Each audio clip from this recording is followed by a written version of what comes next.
इस वीडियो में हम आपको दिखाएंगे कि कैसे सपोर्ट और रेजिस्टेंस को परफेक्टली ड्रॉ करते हैं ताकि आपका चार्ट कुछ ऐसा ना दिखे। सपोर्ट और रेजिस्टेंस लेवल्स चार्ट पर सबसे ज्यादा इंपॉर्टेंट लेवल्स होते हैं जिन्हें जानना हर एक प्राइस एक्शन ट्रेडर के लिए कैंडलस्टिक पैटर्न सीखने के बाद सबसे ज्यादा जरूरी होता है। साथ ही साथ हम आपसे शेयर करेंगे एक सिंपल स्ट्रेटजी जो सपोर्ट एंड रेजिस्टेंस की मदद से बना है। 90% ट्रेडर्स अभी भी सपोर्ट और रेजिस्टेंस को गलत तरीके से चार्ट पर ड्रॉ करते हैं।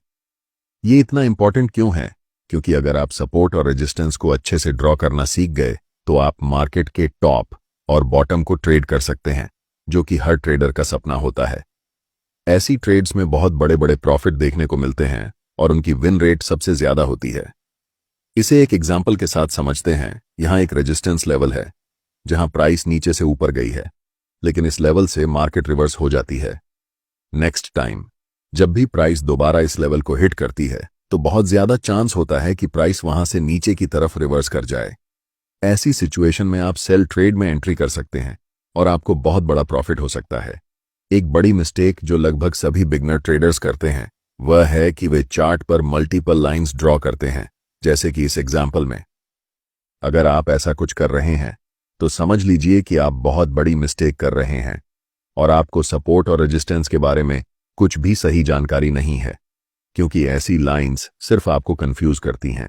सपोर्ट और रेजिस्टेंस ड्रॉ करने का मकसद होता है कि चार्ट्स को इजी करें, जिससे हमें ट्रेड में एंट्री और एग्जिट करने में आसानी हो। ज्यादातर ट्रेडर्स ऐसी मिस्टेक कर रहे हैं क्योंकि वे सीक्रेट सपोर्ट और रेजिस्टेंस रूल्स को फॉलो नहीं करते। इन 4 सीक्रेट रूल्स को समझते हैं। पहला रूल, मल्टीपल रिजेक्शंस। इस एग्जाम्पल में चार्ट को ध्यान से देखिए, जहां प्राइस 3 बार एक पर्टिकुलर लेवल को टच करके रिवर्स हो गई है, जो हमें बताता है कि यह एक मल्टीपल रिजेक्शन जोन है। इसीलिए हम यहां एक सपोर्ट लेवल ड्रॉ कर सकते हैं। इसके जस्ट ऊपर जब भी प्राइस इस लेवल पर आएगी तो यहां से प्राइस मल्टीपल टाइम्स रिजेक्ट होकर नीचे की तरफ गई है, इसीलिए हम यहां पर एक रेजिस्टेंस लाइन ड्रॉ कर सकते हैं। अब आपके मन में सबसे बड़ा सवाल उठ रहा होगा कि ऐसे चार्ट्स में हम सपोर्ट और रेजिस्टेंस को कैसे ड्रॉ करेंगे जहां पर मल्टीपल रिजेक्शंस हुए ही नहीं हैं। इसे जानने के लिए आपको दूसरा सीक्रेट रूल फॉलो करना पड़ेगा, जो कि ऐसे समय में स्विंग लो और स्विंग हाई सबसे स्ट्रॉन्ग सपोर्ट और रेजिस्टेंस लेवल्स के रूप में होता है।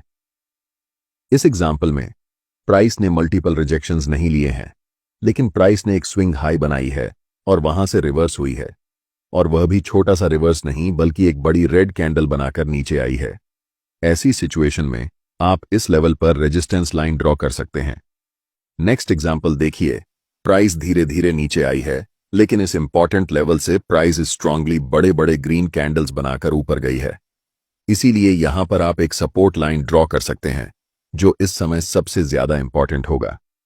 तीसरा सीक्रेट रूल है कि सपोर्ट और रेजिस्टेंस लेवल्स दोनों हो सकते हैं।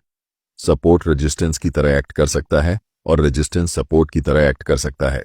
इस चार्ट को देखिए, जहां प्राइस मल्टीपल टाइम्स इस लेवल से रिजेक्ट हुई है, इसलिए यहां हम एक सपोर्ट लाइन ड्रॉ कर सकते हैं, और जैसे ही प्राइस इस लेवल को ब्रेक करती है और दोबारा इस लेवल को रिटेस्ट करती है, तब यह एक रेजिस्टेंस की तरह काम कर रही है।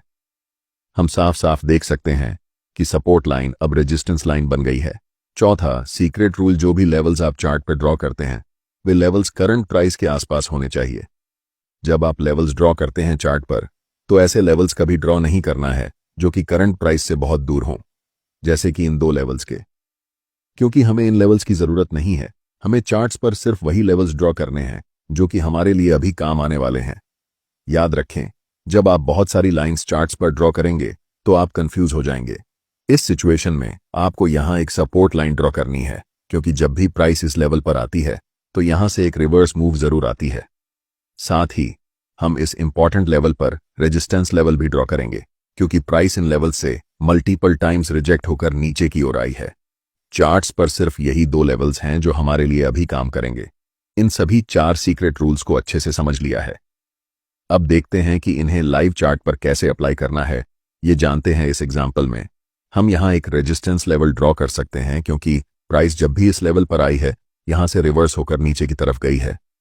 मल्टीपल रिजेक्शंस और ये रेजिस्टेंस लेवल अभी इस चार्ट पर सबसे स्ट्रांग लेवल है। इस लेवल को हम इसलिए ड्रॉ कर रहे हैं क्योंकि यह करंट प्राइस से बहुत नजदीक है। हम चाहें तो यहां पर भी लेवल्स ड्रॉ कर सकते थे, लेकिन ये करंट प्राइस से बहुत दूर है, जो कि हमारे काम के लिए नहीं है। लास्ट टाइम जब प्राइस इस लेवल को टच करती है तो यहां से एक स्ट्रांग रिजेक्शन मिलता है और बड़े बड़े कैंडल्स बनाते हुए प्राइस नीचे की ओर गिरती है, जो कि इस लेवल को एक स्विंग हाई बनाती है। यहां पर हम एक सपोर्ट लेवल ड्रॉ कर सकते हैं, क्योंकि प्राइस जब भी यहां पर आई है वह इस लेवल से मल्टीपल टाइम्स रिजेक्ट होकर ऊपर की तरफ गई है। इससे पता चलता है कि यह एक स्ट्रांग सपोर्ट लेवल है। जब प्राइस फाइनली इस सपोर्ट लेवल को ब्रेक करती है और नेक्स्ट टाइम रिटेस्ट करने के लिए इस लेवल के पास आती है, तो यह लेवल अब एक रेजिस्टेंस की तरह काम कर रहा है, जिसे हम कह सकते हैं कि सपोर्ट लाइन अब रेजिस्टेंस बन चुकी है। एक मोस्ट इंपॉर्टेंट चीज जो हम आपको बताना चाहते हैं वह यह है कि ये लेवल्स भले ही लाइंस की तरह दिखते हों, लेकिन ये एग्जैक्टली एक जोन है। ये पूरा एरिया सपोर्ट का काम कर रहा है, इसलिए प्राइस कभी भी एक पर्टिकुलर लाइन पर आकर रिवर्स या फिर कंटिन्यू नहीं करती है। प्राइस इस एरिया में आती है और कहीं से भी रिवर्स हो जाती है। इसलिए जब प्राइस इस पूरे एरिया में रिटेस्ट करने के लिए आती है तो यह पूरा एरिया पहले सपोर्ट का काम कर रहा था और अब रेजिस्टेंस का काम कर रहा है। Look at this, just another example. यहां एक मल्टीपल रिजेक्शंस लेवल दिख रही है। इस एरिया में जब भी प्राइस आती है तो वह यहां से ऊपर की तरफ रिवर्स हो जाती है। इसके ठीक ऊपर एक रेजिस्टेंस एरिया है जिसे हम यहां पर अच्छे से ड्रॉ कर सकते हैं, क्योंकि ये रेजिस्टेंस लाइन हमारे सभी सीक्रेट रूल्स को फॉलो कर रही है।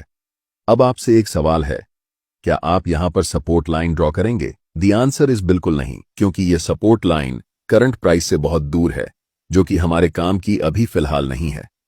इसलिए हमें ऐसे लेवल्स के बारे में सोचना ही नहीं है जो करंट प्राइस से बहुत दूर हों। मैं चाहता हूं कि आप वहीं पर फोकस करें जहां पर प्राइस अभी है। ऐसे लेवल्स को ड्रॉ करने पर फोकस करें जो उस समय करंट प्राइस से सबसे ज्यादा नजदीक हैं। हम इस सपोर्ट लेवल को तभी ड्रॉ करेंगे जब प्राइस रीसेंट सपोर्ट लेवल को ब्रेक डाउन कर दे और प्राइस स्ट्रांगली रेड कैंडल्स बनाते हुए नीचे की तरफ आने लगे। लेकिन अगर ऐसा नहीं होता है तो हम इन्हीं दो लेवल्स के बीच में फोकस करेंगे। अब आपने बहुत अच्छे से सीख लिया है कि कैसे चार्ट पर परफेक्टली सपोर्ट और रेजिस्टेंस लेवल्स को ड्रॉ करना है। इसलिए अब मैं आपको मेरी सबसे सिंपल और high win rate trading strategy बताने जा रहा हूं, जिसके लिए मैंने शुरुआत में आपसे प्रॉमिस किया था। इस चार्ट्स को ध्यान से देखिए। मैंने यहां एक रेजिस्टेंस लेवल ड्रॉ किया है, क्योंकि जब भी प्राइस इस इंपॉर्टेंट एरिया में आती है तो यहां से प्राइस रिजेक्ट होकर नीचे की तरफ जाती है। इसलिए हमें यह क्लियरली पता है कि यह एक बहुत ही स्ट्रांग रेजिस्टेंस एरिया है। पहली चीज जो आपको यहां पर देखनी है वह यह है कि इस समय प्राइस इन लेवल्स पर क्या कर रही है। क्या प्राइस इस लेवल को ब्रेक करके ऊपर जाने वाली है या फिर इस लेवल को रिस्पेक्ट करते हुए वापस नीचे की तरफ आने वाली है? और यहां पर हमें एक इवनिंग स्टार कैंडलस्टिक पैटर्न दिखता है, जो कि एक बेरिश कैंडलस्टिक पैटर्न है। इसका मतलब है कि मार्केट में सेलर्स स्ट्रांग हैं और बहुत ज्यादा चांसेस हैं कि प्राइस अब यहां से नीचे की ओर जाने वाली है। लेकिन सिर्फ रिवर्सल कैंडलस्टिक पैटर्न को देखकर हमें मार्केट में तुरंत डाउनसाइड एंट्री नहीं करनी है। हमेशा आपको मल्टीपल कंफर्मेशन ढूंढने होते हैं, क्योंकि जितने ज्यादा कंफर्मेशन सिग्नल्स हमारे पास होंगे उतना ही ज्यादा मार्केट के नीचे जाने के चांसेस रहेंगे। अगली चीज जो हम यहां देख रहे हैं वह यह है कि यहां कैंडलस्टिक और मूविंग एवरेज की क्रॉसओवर हो रही है। This is my last conformation. इससे पहले मूविंग एवरेज कैंडलस्टिक पैटर्न के नीचे थी, लेकिन इस क्रॉसओवर के बाद मूविंग एवरेज कैंडलस्टिक के ऊपर हो चुकी है और प्राइस धीरे धीरे नीचे की ओर जा रही है। अब हमारे पास 3 कंफर्मेशन हैं जिस कारण हम सेल ट्रेड में एंट्री ले सकते हैं। पहला, हमारे पास एक इंपॉर्टेंट रेजिस्टेंस लेवल है। दूसरा, इस इंपॉर्टेंट रेजिस्टेंस लेवल के पास एक इवनिंग स्टार कैंडलस्टिक पैटर्न की फॉर्मेशन हुई है, जो कि एक बेरिश कैंडलस्टिक पैटर्न है। और तीसरा, मूविंग एवरेज क्रॉसओवर है। हम अपना स्टॉप लॉस इस रेजिस्टेंस लेवल के ऊपर प्लेस करेंगे। ध्यान रखें कि कभी भी स्टॉप लॉस को जस्ट कैंडल के ऊपर प्लेस नहीं करना चाहिए, क्योंकि हमेशा कुछ चांसेस होते हैं कि प्राइस फिर से रिवर्स होकर उस कैंडलस्टिक के हाई को ब्रेक कर सकती है। और टारगेट हमेशा रीसेंट की लेवल्स तक रखना चाहिए। इस समय हमारे पास एक सपोर्ट लेवल है, इसलिए हम यहां तक अपनी टारगेट्स रखने वाले हैं। अगर आप भी इस तरह से सपोर्ट और रेजिस्टेंस का इस्तेमाल करके ट्रेड में एंट्री लेंगे तो आपको भी ट्रेड की एक्यूरेसी हाई होगी। कोई बात नहीं, अगर आपने अभी तक इसे पूरी तरह से नहीं समझा है तो चलिए इसे एक और एग्जाम्पल से समझते हैं। इस समय प्राइस एक मेजर सपोर्ट एरिया के पास है, लेकिन सिर्फ प्राइस सपोर्ट एरिया के पास होने से हमें ट्रेड में एंट्री नहीं करनी है। हमें हमेशा कंफर्मेशन के लिए इंतजार करना होगा। एटलीस्ट हमारे पास 3 कंफर्मेशन होना चाहिए, तभी हम ट्रेड में एंट्री करेंगे। इस समय हमारे पास सिर्फ एक कंफर्मेशन है कि प्राइस सपोर्ट लेवल के पास है, इसलिए हमें पेशेंस रखकर मार्केट में इंतजार करना होगा। जब प्राइस इस सपोर्ट लेवल पर एक बुलिश इनगल्फिंग कैंडलस्टिक पैटर्न को फॉर्म करती है, जिसका मतलब होता है कि इसकी सपोर्ट लेवल पर बाइंग प्रेशर बहुत ज्यादा है, ये हमें एक सिग्नल देती है कि प्राइस अब इस सपोर्ट लेवल को नीचे ब्रेक नहीं करेगी। ये हमारे लिए एक और कंफर्मेशन है, और तीसरा कंफर्मेशन है मूविंग एवरेज क्रॉसओवर। इससे पहले प्राइस मूविंग एवरेज के नीचे चल रही थी, लेकिन अब इस क्रॉसओवर के बाद प्राइस मूविंग एवरेज के ऊपर चलने वाली है। अब हमारे पास 3 कंफर्मेशन हैं, जिनके आधार पर हम मार्केट में बाय साइड में ट्रेड एंट्री कर सकते हैं। हमारा स्टॉप लॉस जस्ट इस सपोर्ट लेवल के नीचे होगा और टारगेट नेक्स्ट की लेवल के ऊपर, जो कि इस समय हमारे लिए ये रेजिस्टेंस लेवल है। ट्रेड में एंट्री के बाद प्राइस धीरे धीरे ऊपर की ओर जाने लगती है, और जब प्राइस इस रेजिस्टेंस लेवल को टच करती है तो हम मार्केट से निकल जाते हैं। तो यह था रेजिस्टेंस और सपोर्ट लेवल्स पर अल्टीमेट गाइड, जिसे जानना आपके लिए जरूरी था।